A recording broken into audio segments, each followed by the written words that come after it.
আমার চ্যানেলে at the টেবিলের উপরে আমি ২টা ভিডিও আপলোড করেছি।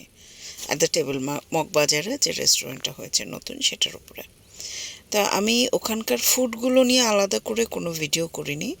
ওভারঅল একটা ব্লগের মধ্যে আমরা ফুডগুলো দেখিয়েছিলাম।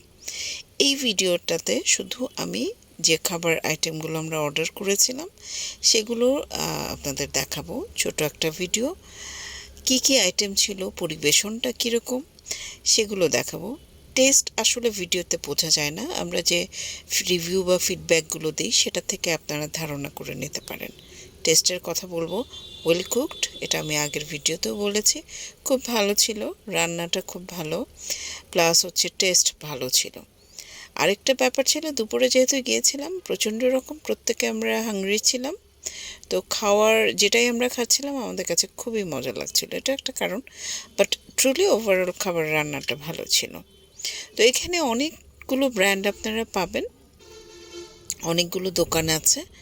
আপনারা পছন্দ করে যে আইটেমগুলো খেতে পছন্দ করেন সেখান থেকে নিজেরা পছন্দসই এবং প্রাইস অবশ্যই দেখে নেবেন, কতটা কস্ট পড়ে সেটা যাচাই করে আপনারা কিন্তু অর্ডার প্লেস করতে পারেন, খেতে খারাপ লাগবে না।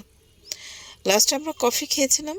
কফিটাও এটা ডিপেন্ড করে, আপনারা যারা সুগার একটু বেশি খান তাদের কাছে একরকম স্বাদ লাগবে, যারা একটু কম খান তাদের কাছে অন্যরকম। প্রাইসটা আমার কাছে কফিটা একটু বেশি মনে হয়েছে, এটা আমার ধারণা ভুল কিনা জানি না, বাট একটু মনে হয়েছে কম্পারেটিভলি বেশি। আর একটু কম হলে, রিজনেবলের মধ্যে হলে সবাই এফোর্ড করতে সুবিধা হয়।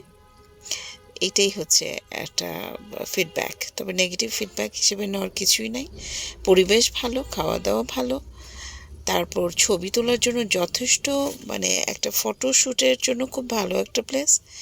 এটা রেস্টুরেন্টের এখন একটা বড় ডিমান্ডগুলোর মধ্যে একটা চলে এসছে যে আপনার ফটো ভিউটা থাকতে হবে, গিয়ে যাতে ছবি তুললে ভালো লাগে, দেখতে ভালো লাগে, এরকম একটা ভিউ সবাই এক্সপেক্ট করে প্রত্যেকটা রেস্টুরেন্টে গেলে।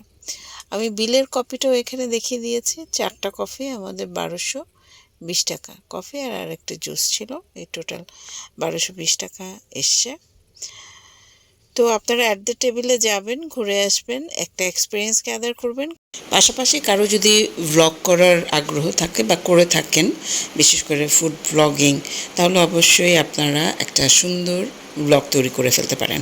আমি তো আসলে খুব সিম্পল ওয়েতে ব্লগ করি, যা পাই ক্যামেরাতে ক্যাপচার করি অ্যান্ড দেন আমি পাবলিশ করে দিই। তো এনিওয়ে, আমাদের এই রিভিউ ভিডিও চ্যানেলটা যদি আপনাদের ভালো লেগে থাকে, আপনারা সাবস্ক্রাইব করুন, আমাদের পাশে থাকুন এবং বেশি বেশি করে শেয়ার করে দেন আপনার নেটওয়ার্কের মধ্যে। ধন্যবাদ সবাইকে।